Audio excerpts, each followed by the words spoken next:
Bonjour. Bienvenue sur la bonne Morgane. J'avais trop envie de le dire, mais je ne sais pas, je l'ai retenu. Et voilà, je le laisse sortir puisqu'il voulait absolument venir. J'espère que vous allez bien.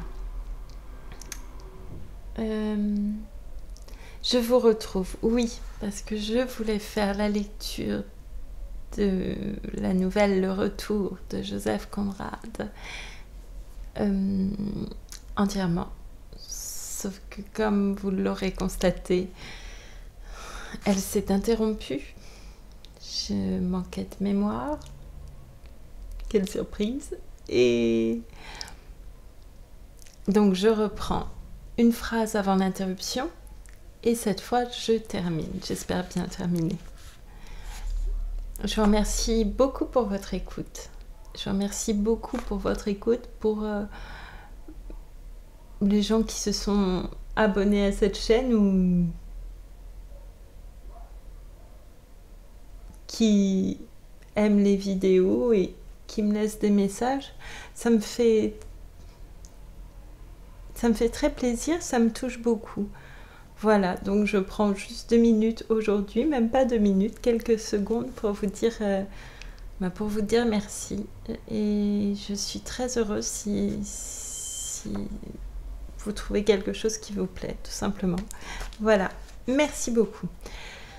Et c'est parti pour cette lecture.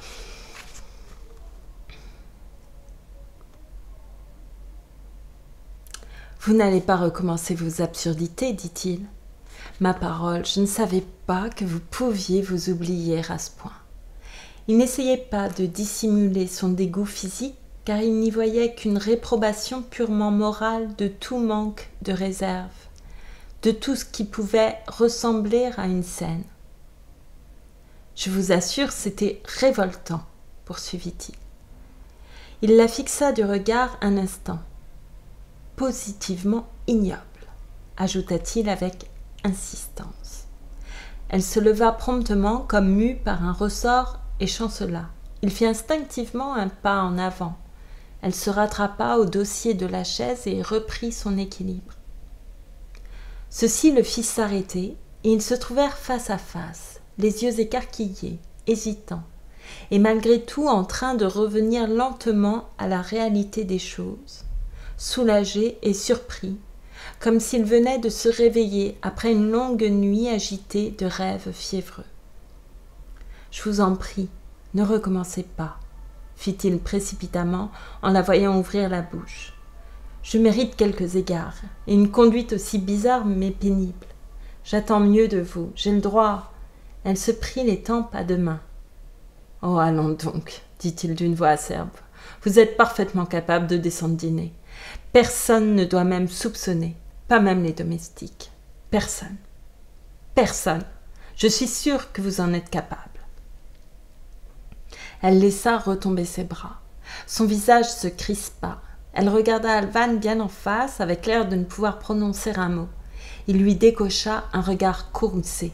« Je le veux, » déclara-t-il d'un ton tyrannique. « Dans votre intérêt aussi. » Il entendait avoir gain de cause sur ce point sans pitié aucune. Pourquoi ne parlait-elle pas? Il redoutait la résistance passive.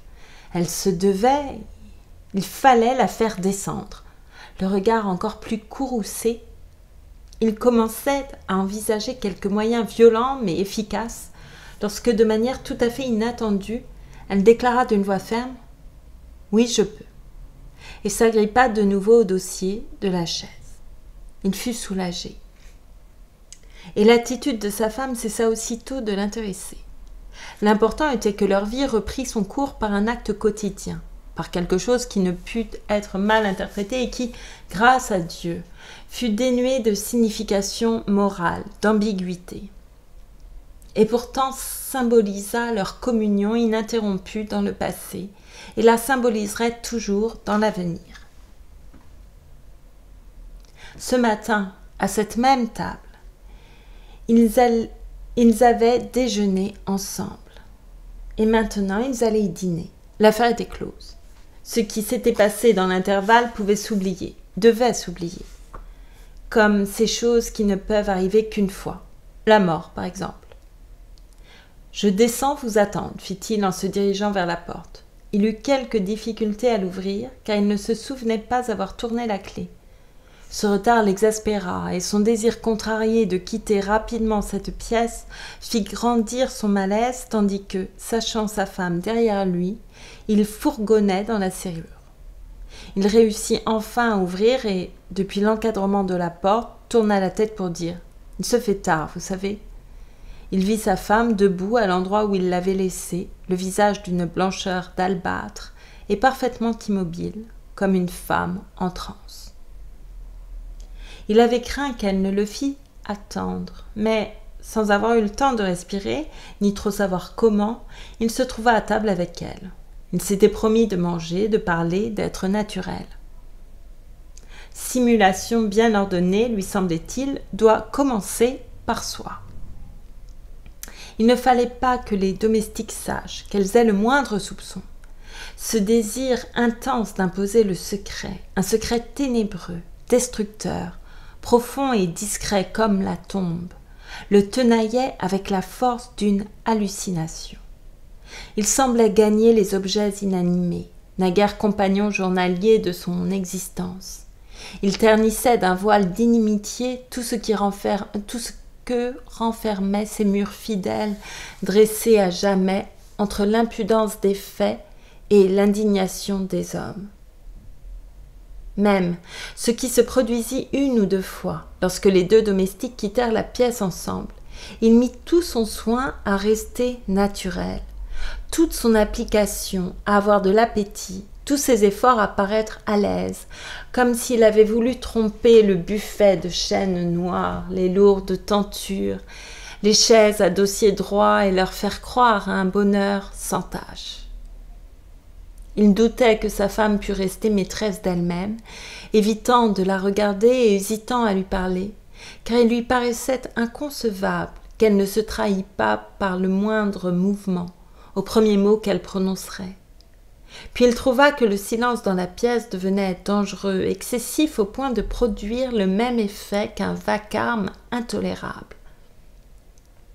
Il aurait voulu y mettre fin, comme on souhaite interrompre une confession indiscrète, mais se souvenant comme elle avait ri là-haut, il n'osait pas lui fournir l'occasion d'ouvrir la bouche.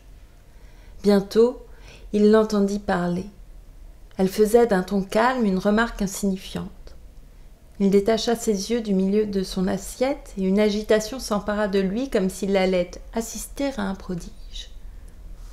Quoi de plus merveilleux que le calme qu'elle affichait? Il observait ce regard candide, ce front pur, tout ce qu'il avait vu chaque soir pendant des années à cet endroit. Il écoutait la voix qu'il avait entendue tous les jours pendant 5 ans. Peut-être était-elle un peu pâle, mais une saine pâleur avait toujours été pour lui un des principaux attraits de sa femme, de cette femme. Peut-être son visage était-il compassé, mais cette impassibilité marmoréenne, ce flegme magnifique, digne d'une admirable statue qu'auraient réalisé quelques grands sculpteurs maudits des dieux, cette immobilité imposante et vide de ses traits, avait jusqu'alors reflété pour lui la tranquille dignité d'une âme dont il s'était cru, tout naturellement, l'inexpugnable possesseur. C'étaient là les signes extérieurs, la distinguant du vil troupeau qui éprouve des émotions, souffre, échoue et s'égare, mais n'a de valeur propre en ce monde que par le contraste moral qu'il offre à la prospérité des élus. Il avait été fier de cette apparence. Elle avait la franchise parfaitement correcte de la perfection, et maintenant il était choqué de n'y trouver aucun changement. Sa femme avait cet air-là et parlait ainsi, très précisément, l'an dernier, le mois dernier, hier encore, lorsqu'elle... La vie intérieure ne faisait aucune différence. Que pensait-elle? Que signifiait cette pâleur, ce visage placide, ce front candide, ces yeux purs? Qu'avait-elle pensé durant toutes ces années? Que pensait-elle hier, aujourd'hui? Que penserait-elle demain? Il lui fallait le découvrir. Mais comment y arriver? Elle l'avait trompé, lui, mais aussi l'autre, et elle-même. Elle s'apprêtait à tromper par égard pour lui. Toujours trompée. Elle portait le mensonge sur elle, elle respirait le mensonge, vivait dans le mensonge, elle mentirait, toujours, jusqu'à la fin de sa vie. Et il ne saurait jamais ce qu'elle avait dans la tête, jamais. Jamais, personne ne le pourrait. Impossible de savoir. Il lâcha son couteau et sa fourchette, brusquement, comme si, en vertu d'une illumination soudaine, il avait découvert du poison dans son assiette, et se convainquit qu'il ne pourrait plus avaler une bouchée tant qu'il vivrait.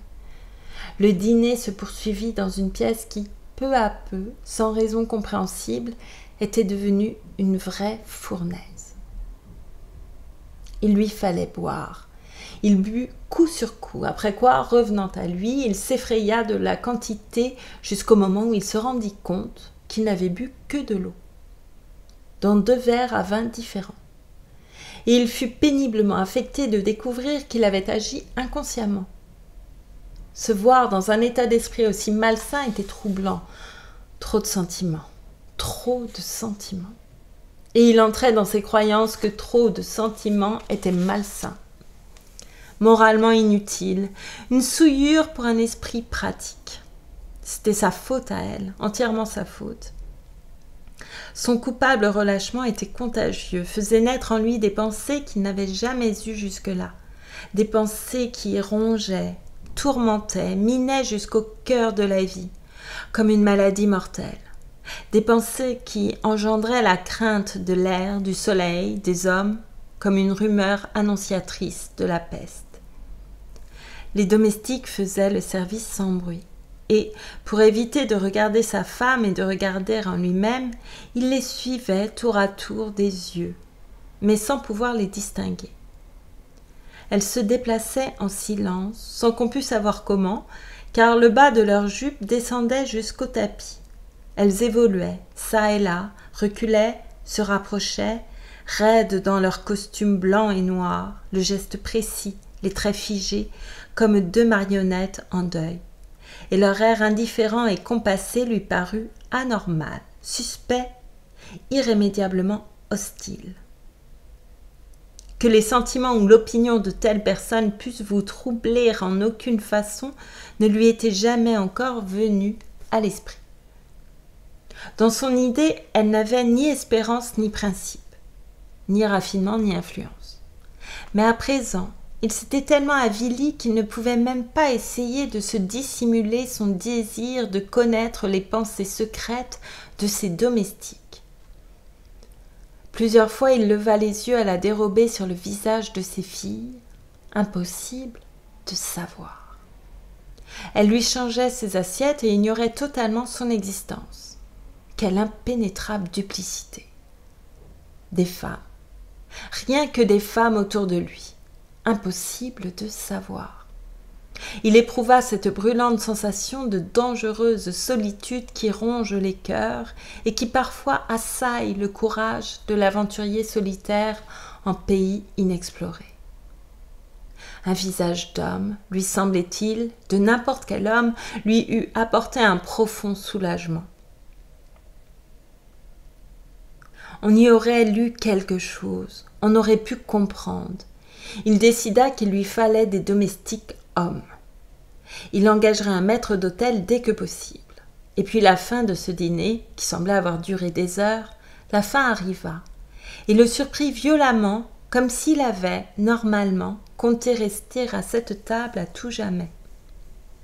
Mais, une fois monté au salon, il fut victime d'une agitation fatale qui lui interdit péremptoirement de s'asseoir. Elle s'était laissée tomber dans un fauteuil bas, et, ayant pris sur une petite table, toute proche, un éventail à lamelles d'ivoire, elle préservait son visage du feu. Les charbons rougeoyaient sans flamme, et la grille verticale du foyer se détachait, à ses pieds, sur ce rougeoiement, noir et incurvé comme les côtes carbonisées d'une victime immolée par les flammes. À distance, Une lampe juchée sur une frêle tige de cuivre brûlait sous un ample abat-jour de soie cramoisie. Autour d'elle, dans l'ombre de cette grande pièce, régnait un demi-jour ardent dont la teinte chaude avait quelque chose de délicat, de raffiné et d'infernal.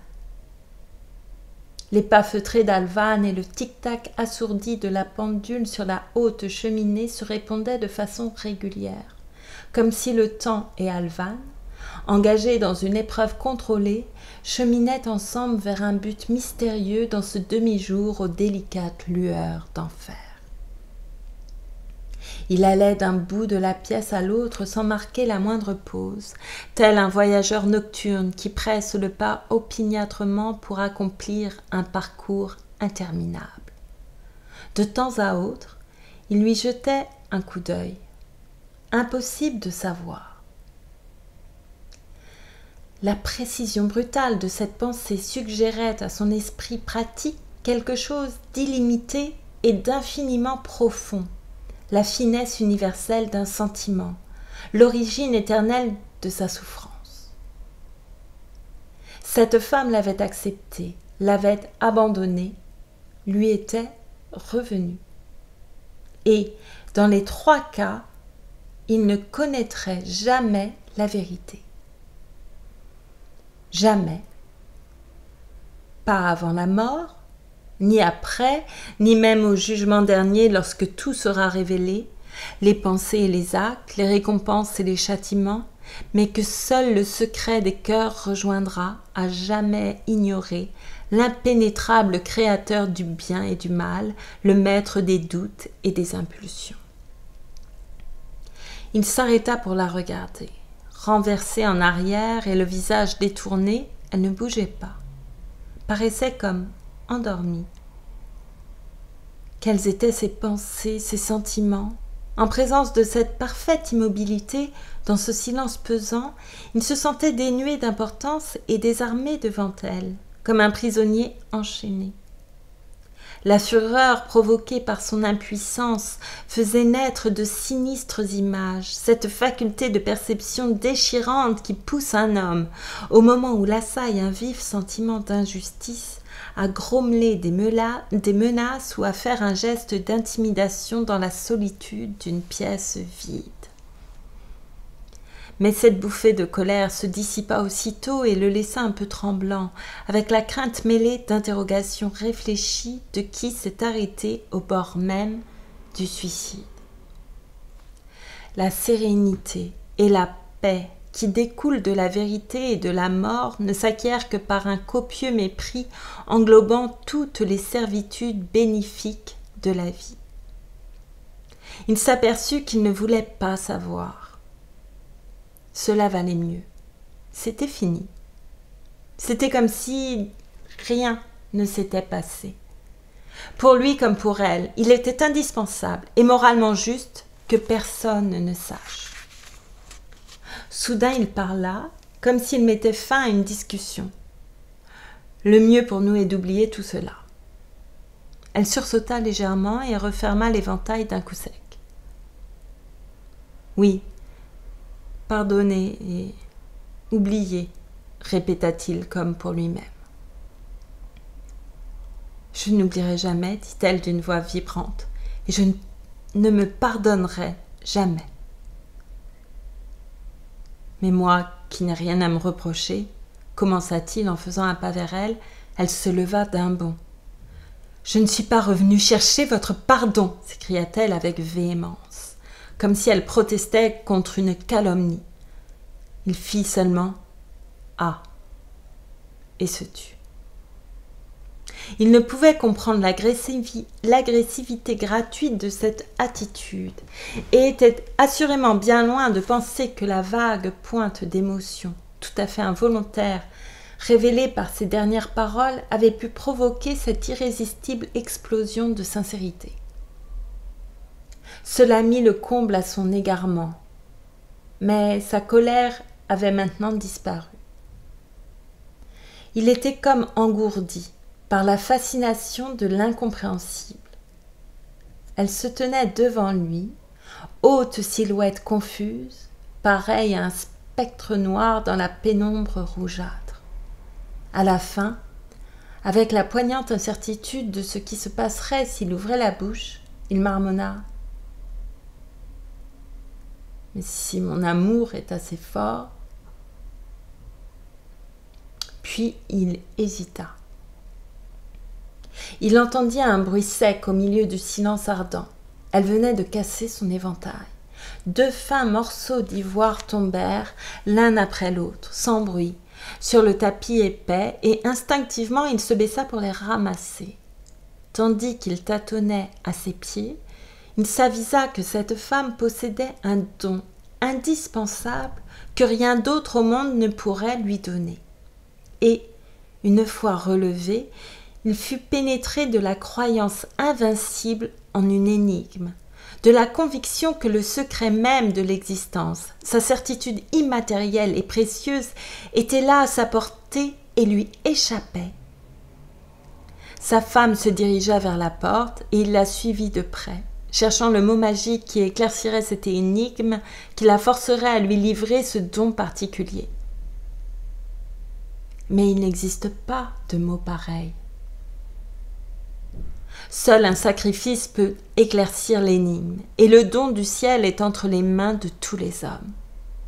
Or, ils avaient vécu dans un monde qui a horreur des énigmes et ne se soucie d'autres dons que ceux qu'on peut acquérir dans la rue. Elle approchait de la porte. Il s'écria précipitamment : « Croyez-moi, je vous ai aimé, et je vous aime encore. » Elle s'arrêta un instant presque imperceptible pour lui jeter un regard indigné, puis continua d'avancer.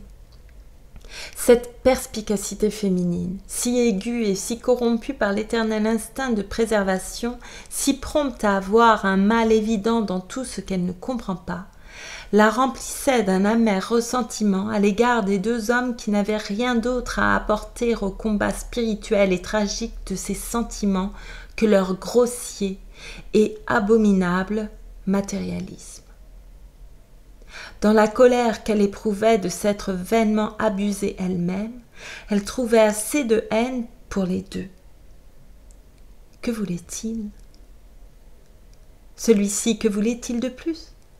Et tandis que son mari, la main sur la poignée de la porte, lui faisait face à nouveau, elle se demanda s'il était d'une bêtise impardonnable ou simplement ignoble. Très vite, d'une voix agitée, elle répondit : « Vous vous abusez. Vous ne m'avez jamais aimé. Vous aviez besoin d'une compagne, d'une femme, n'importe quelle femme capable de penser, parler, se conduire d'une certaine façon, d'une façon que vous approuviez. Vous vous aimiez vous-même. » « Vous ne voulez pas me croire ? Demanda-t-il lentement. « Vous ne voulez pas me croire ? Demanda-t-il lentement. « Si j'avais cru que vous m'aimiez, commença-t-elle, impétueuse. Puis elle respira profondément, et pendant ce silence, il entendit le rythme régulier du sang dans ses oreilles. Si je l'avais cru, je ne serais jamais revenue, acheva-t-elle impulsivement. Il restait les yeux baissés comme s'il n'avait pas entendu. Elle attendit. Au bout d'un moment, il ouvrit la porte et, sur le palier, la femme de marbre aux yeux vides apparut, drapée jusqu'au menton, braquant aveuglément sur eux un faisceau de lampes. Il semblait s'être absorbé dans une méditation si profonde qu'au moment de sortir, elle s'arrêta pour le regarder, toute surprise. Tandis qu'elle parlait, il s'était aventuré sur la piste de l'énigme, quittant le monde des sens pour aboutir au pays du sentiment. Qu'importait ce qu'elle avait fait, ce qu'elle avait dit, si la souffrance causée par ses actes et ses paroles fournissait le mot de l'énigme.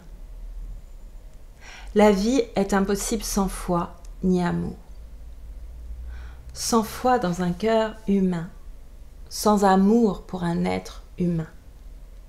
Cette grâce qui le touchait, dont le secours, une fois dans l'existence, est le privilège des moins méritants, lui ouvrait toutes grandes les portes d'un au-delà et en y contemplant la précieuse et immatérielle certitude qu'il oubliait tous les accidents absurdes de la vie. Le bonheur d'acquérir, le délice de posséder. Toutes les formes protéennes et séduisantes de la cupidité qui gouverne un monde matériel de joies insensées et de chagrins méprisables.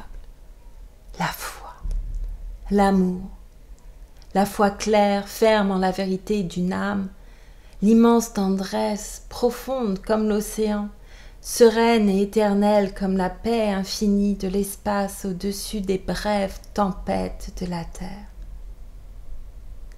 C'était ce qu'il avait souhaité toute sa vie,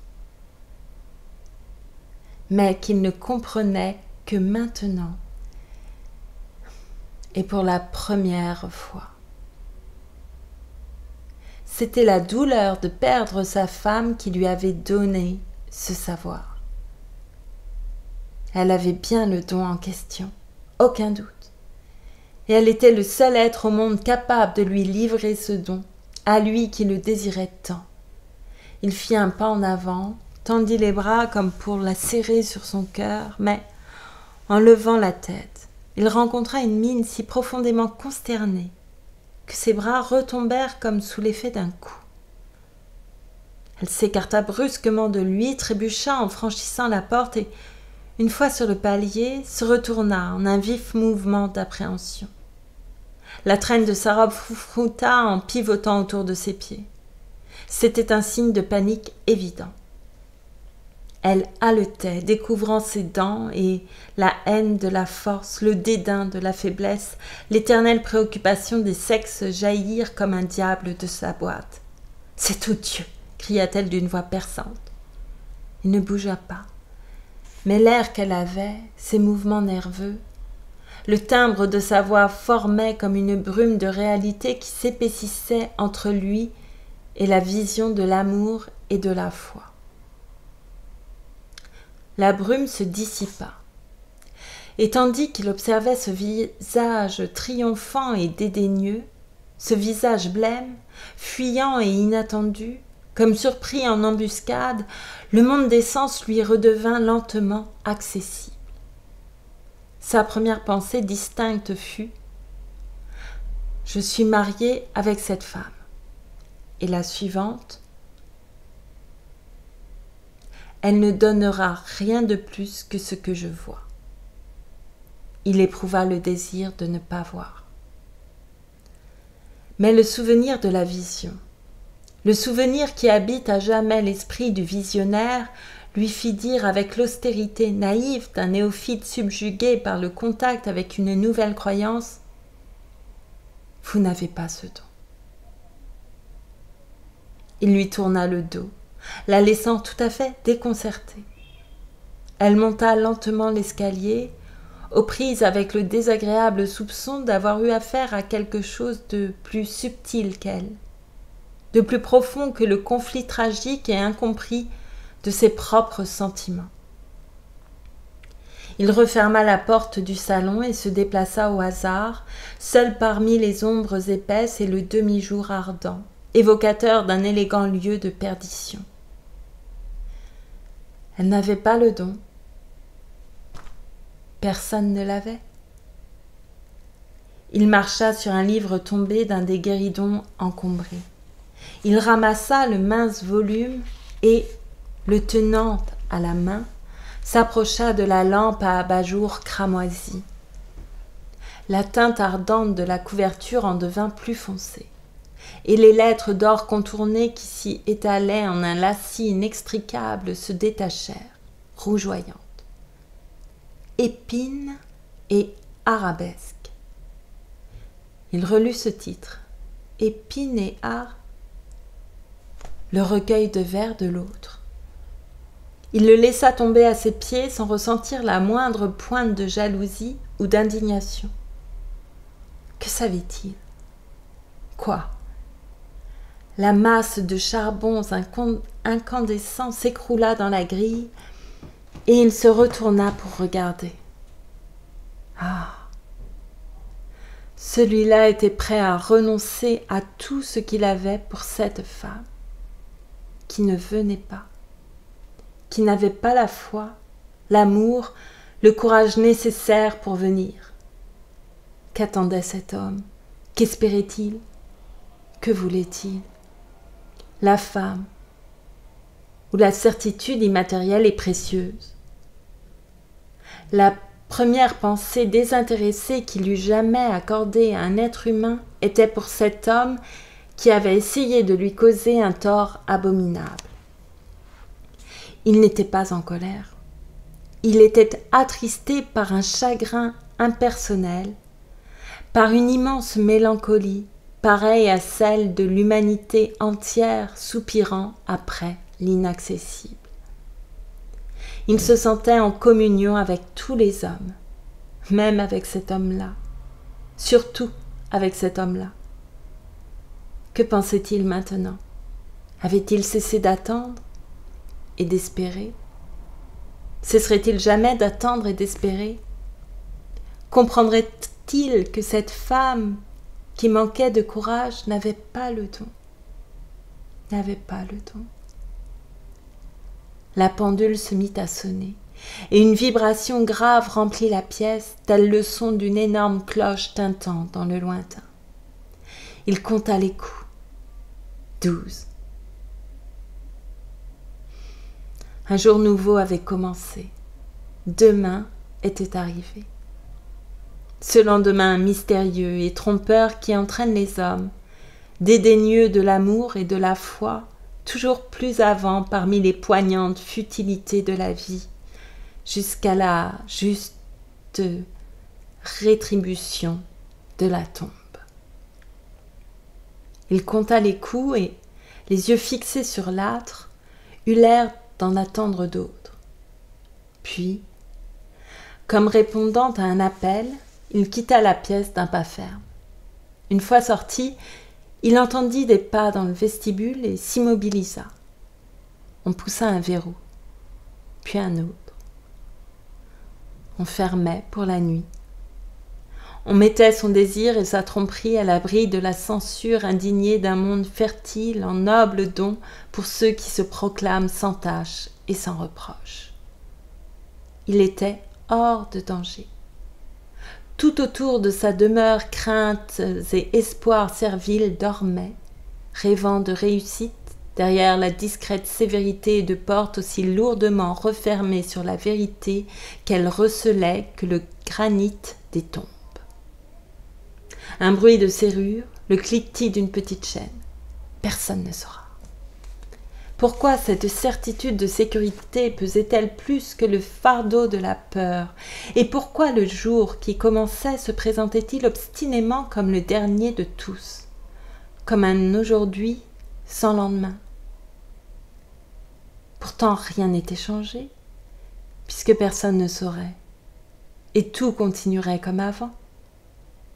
Le goût d'acquérir, de posséder, la bienheureuse faim qu'on apaise tous les jours, les nobles mobiles d'ambitions insatiables, tous les bienfaits de la vie, tout, sauf la certitude immatérielle et précieuse, la certitude de l'amour et de la foi. Sa mémoire lui disait que l'ombre de cette certitude ne l'avait jamais quitté. Cette présence invisible avait guidé sa vie. Et maintenant que l'ombre s'était manifestée puis dissipée, il ne pouvait plus étouffer son envie d'en connaître la véritable substance. Le désir qu'il en avait était naïf, impérieux comme les aspirations matérielles qui sont le fondement de l'existence, mais contrairement à elles, invincible. C'était le subtil despotisme d'une idée qui ne souffre pas de rival, idée solitaire, inconsolable et dangereuse. Il monta lentement l'escalier. Personne ne saurait. Les jours passeraient et il s'en irait loin, très loin. Si cette idée ne pouvait être maîtrisée, la fortune pouvait l'être, les hommes aussi, le monde entier. Il fut ébloui par l'étendue de cette perspective. La brutalité d'un instinct pratique lui criait que seul ce qui peut être acquis vaut la peine de l'être. Il s'attarda sur les marches. Les lumières étaient éteintes dans le vestibule où tremblotait une petite flamme jaune. Il éprouva soudain pour lui-même un mépris qui le stimula. Il continua de monter, mais une fois à la porte de leur chambre et le bras déjà tendu pour l'ouvrir, il hésita. Plus bas dans l'escalier apparut la tête de la domestique qui venait de fermer pour la nuit. Il laissa retomber son bras. « Je vais attendre qu'elle soit passée », pensa-t-il, et il s'effaça derrière les plis bien tirés d'une portière. Il la vit monter petit à petit comme si elle sortait d'un puits.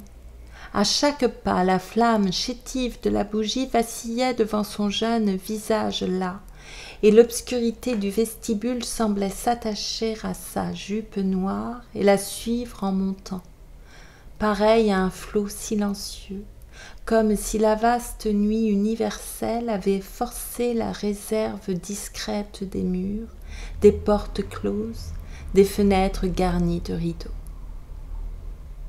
Elle montait à l'assaut des marches. Elle jaillissait contre les murs, telle une vague furieuse, submergeait les ciels bleus, les sables jaunes, les paysages ensoleillés, le pathétique mignard de l'ignorance en haillons et de la faim résignée. Elle engloutissait la délicieuse idylle en barque et l'immortalité mutilée des célèbres bas-reliefs. Elle s'infiltrait du dehors, montait sans cesse au milieu d'un silence destructeur. Et au-dessus de ce flot, la femme de marbre, calme et aveugle sur son haut piédestal, semblait repousser la nuit dévorante avec son faisceau de lampes.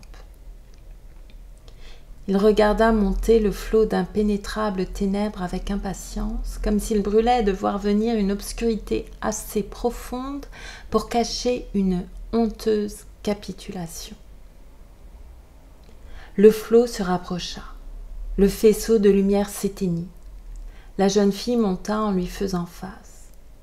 Derrière elle, l'ombre d'une femme colossale dansa légèrement sur le mur.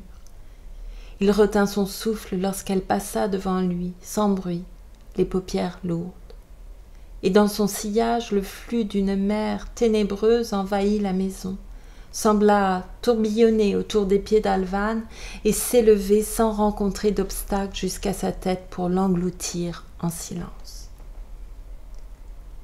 Le moment était venu. Mais il n'ouvrit pas la porte. Tout était tranquille. Et, au lieu de se rendre aux exigences raisonnables de la vie, il s'enfonça, le cœur en révolte, dans l'obscurité de la maison. Une nuit impénétrable y régnait, comme si vraiment le dernier jour était arrivé et reparti, le laissant seul dans une obscurité sans lendemain.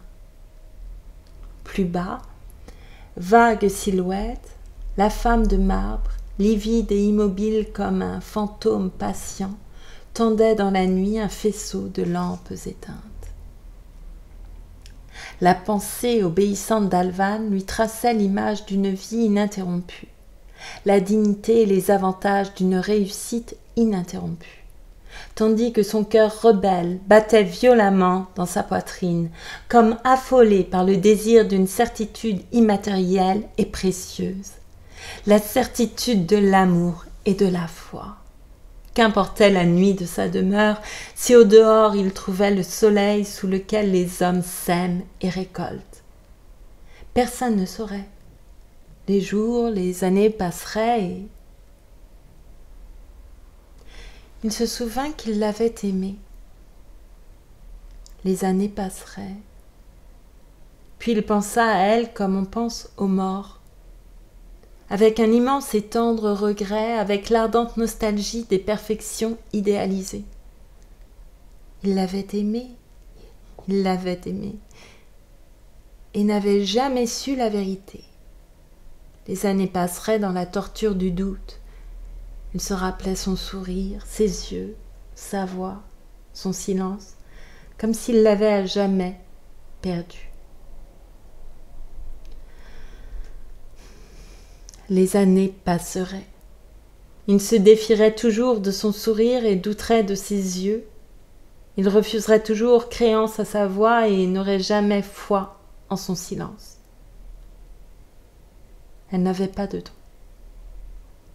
Elle n'avait pas de don. Qu'était-elle? Qui était-elle? Les années passeraient. Le souvenir de cette heure deviendrait indistinct et elle partagerait la sérénité matérielle d'une vie sans tâche. Elle n'avait de foi ni d'amour pour personne. Lui donner sa pensée, sa confiance, revenait à murmurer une confession au-dessus de l'abîme. Rien en retour, pas même un écho. Sa conscience s'éveilla au contact douloureux de cette pensée. Non pas cette crainte ou ce remords qui grandit lentement, et lentement s'altère au milieu des complexités de la vie, mais une sagesse divine jaillissant dans toute sa plénitude d'un cœur éprouvé, une sagesse en armes, austère, pour combattre la bassesse cachée des mobiles humains.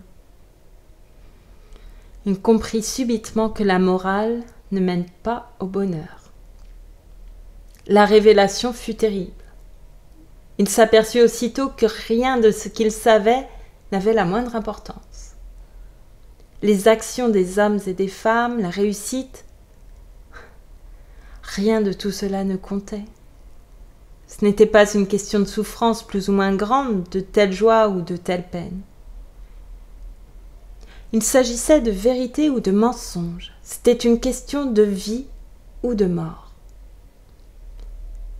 Il restait là dans la nuit révélatrice, dans l'obscurité qui éprouve les cœurs, dans la nuit inutile au travail des hommes, mais où leur regard, soustrait au soleil éblouissant des jours avides, s'aventure parfois jusqu'aux étoiles. Le silence absolu qui régnait autour d'Alvan avait quelque chose de solennel. Mais pour lui, c'était la solennité mensongère d'un temple consacré au rite d'une religion avilissante. À l'intérieur de ces murs discrets, le silence exprimait éloquemment la sécurité. Mais il lui semblait troublant et sinistre comme la discrétion d'une infamie avantageuse. C'était la paix prudente d'un repère de faux monnayeurs, d'une maison malfamée. Les années passeraient et personne ne saurait. Jamais. Pas avant sa mort, ni même après. Jamais, lança-t-il tout haut à la nuit révélatrice. Et il hésita. Le secret des cœurs, trop redoutable pour la vue timide des hommes, rejoindra, à jamais voilé, l'impénétrable créateur du bien et du mal, le maître des doutes et des impulsions. La conscience d'Alvan venait de naître. Il l'entendait parler et il hésitait, feignant d'ignorer la force intérieure, le pouvoir fatal, le secret de son cœur. C'était un terrible sacrifice que de jeter toute sa vie dans la flamme d'une nouvelle croyance. Il avait besoin d'aide contre lui-même, contre le cruel décret du salut. Le besoin d'une complicité tacite, là où celle-ci ne lui avait jamais manqué, l'habitude de longues années s'affirma. Peut-être l'aiderait-elle. Il ouvrit brutalement la porte et s'élança dans la pièce comme un fugitif. Il se trouva au milieu de la chambre avant d'avoir pu remarquer autre chose que l'éclat éblouissant de la lumière. Puis, comme détaché et flottant dans cette lumière au niveau de ses yeux, apparut la tête d'une femme. Elle s'était levée précipitamment quand il avait fait irruption dans la pièce.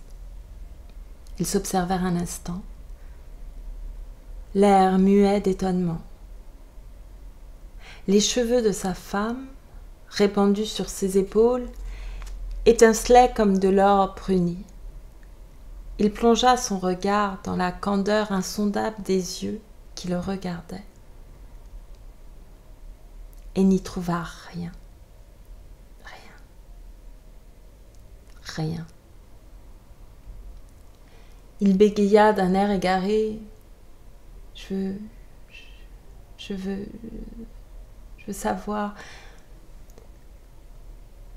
Sur la lumière candide de ces mêmes yeux passèrent des ombres de doute, de soupçon, le prompt soupçon d'un antagonisme inapaisable, la défiance impitoyable d'un éternel instinct de défense, la haine profonde, apeurée, d'une émotion incompréhensible, abominable, qui venait imposer son grossier matérialisme au conflit spirituel et tragique des sentiments qu'elle éprouvait.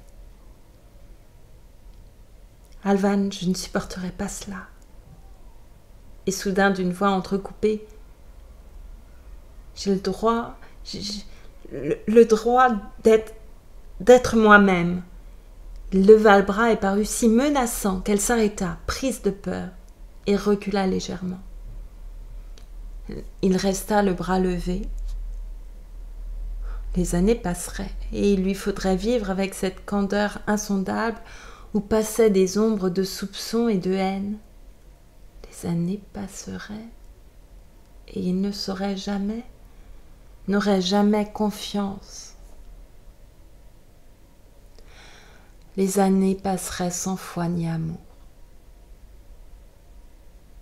Et ça, vous pouvez l'endurer, cria-t-il, comme si elle avait pu entendre toutes ses pensées. Il avait un air menaçant. Elle se vit exposée à la violence, au danger, et, l'espace d'un instant, elle se demanda s'il y avait sur terre assez de splendeur pour faire contrepoids à une épreuve d'une telle brutalité. Il cria de nouveau. « Et ça, vous pouvez l'endurer !» Et il lui jeta un regard de dément. Ses yeux à elle fulguraient aussi. Elle ne pouvait entendre l'épouvantable clameur des pensées d'Alvan. Elle lui prêtait un regret soudain, un nouvel accès de jalousie, un désir malhonnête de biaiser. Et dans un cri de colère, elle répondit « Oui !» Il s'agitait sur place comme s'il luttait pour se dégager de liens invisibles. Elle tremblait de la tête aux pieds. « Eh bien, pas moi !» Il jeta les deux bras en avant comme pour la repousser et sortit d'un pas ferme. La porte se referma d'un bruit sec. Elle s'en rapprocha de 3 pas rapides et s'arrêta, le regard posé sur les panneaux blancs et or. Aucun bruit ne parvenait de l'autre côté. Pas un murmure, pas un soupir. Pas le moindre bruit de pas sur l'épais tapis derrière la porte. On eût dit qu'à peine parti, il avait soudain expiré, qu'il était mort sur place et que son corps avait disparu au même instant que son âme. Elle prêta l'oreille, la bouche entr'ouverte, les yeux indécis. Alors en bas, loin au-dessous d'elle, comme dans les entrailles de la terre, une porte claqua lourdement, et la maison paisible en fut ébranlée du toit aux fondations, plus violemment que sous l'effet d'un coup de tonnerre. Il ne revint jamais.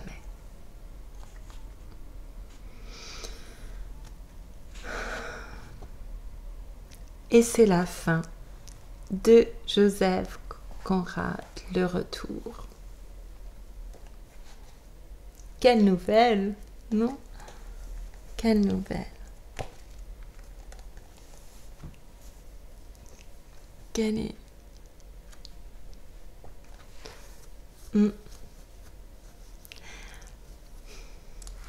Je vais peut-être vous chanter une ou deux petites chansons.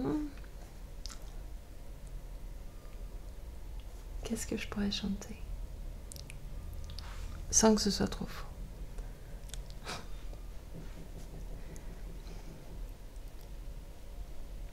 Et là, j'ai pas pris de parole. Je vais essayer ça.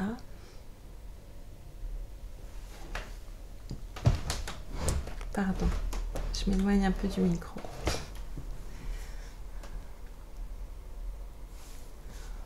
All of me, why not take all of me?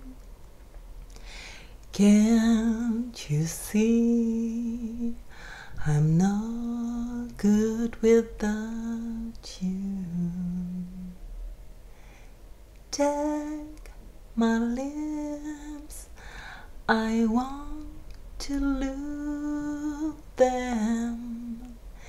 Take my arms, I never use them. Your goodbye left me with eyes that cry. How can I go on, dear, without you? You took the part that once was my heart. So, baby, take hold of me, all of me. Why not take hold of me? Can't you see I'm no good without you? Take my lips, I want to lose them. Take my arms, I never use them. Your goodbye left me with eyes that cry. How can I go on, dear, without you? You took the best, so why not take the rest? Baby, take a hold of me.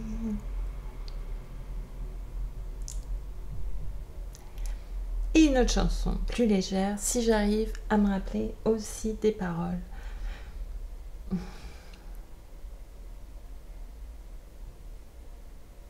C'était faux, hein.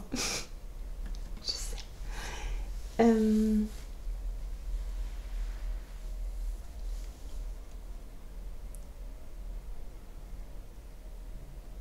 Oh. Elles sont idiotes. Oh, ne pleurniche pas. Ça ne sert à rien. Elles sont idiotes. On les aime, ça encore c'est rien. Mais on leur offre un travail en or et elles nous laissent tomber la veille d'une représentation. Hein? Et pour qui? Non, et pour qui? Hein? Des marins. Les marins sont bien plus marrants que tous les forains réunis. Les marins font de mauvais maris, mais les marins font de bons amants. Marin, ami, amant ou mari, les marins sont toujours absents. Le hasard qui fait d'habitude si bien les choses s'est trompé. En ce monde des roses fanées au cœur de notre solitude. En ce monde des roses fanées au cœur de notre solitude.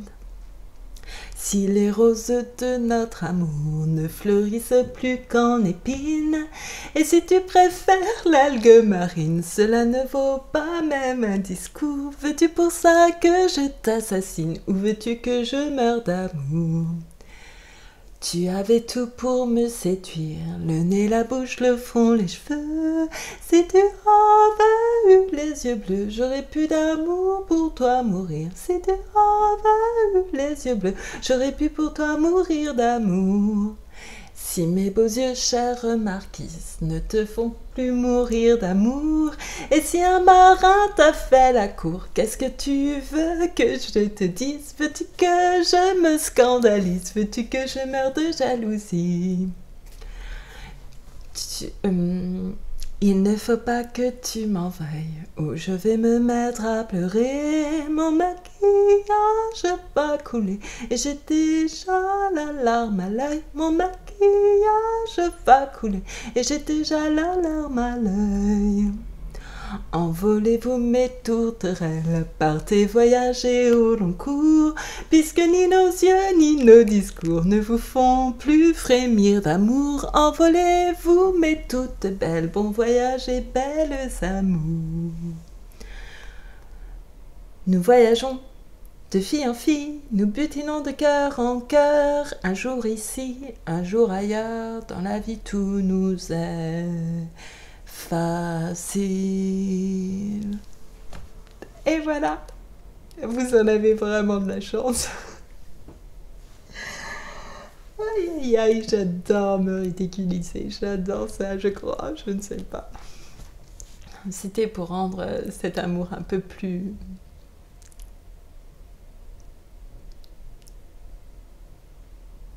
léger, voilà, pour rendre la vie plus légère.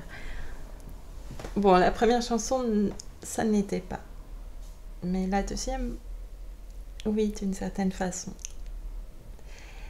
Voilà, je n'ai rien de profond ni d'intelligent à dire. Je dirais que Joseph a tout dit pour moi. Et aujourd'hui, en tout cas. Voilà, je vous remercie beaucoup, beaucoup, beaucoup, beaucoup pour votre écoute. Et je vous dis à très bientôt pour mes prochaines aventures. Je sais déjà ce que je vais vous lire. Voilà, merci beaucoup. À bientôt.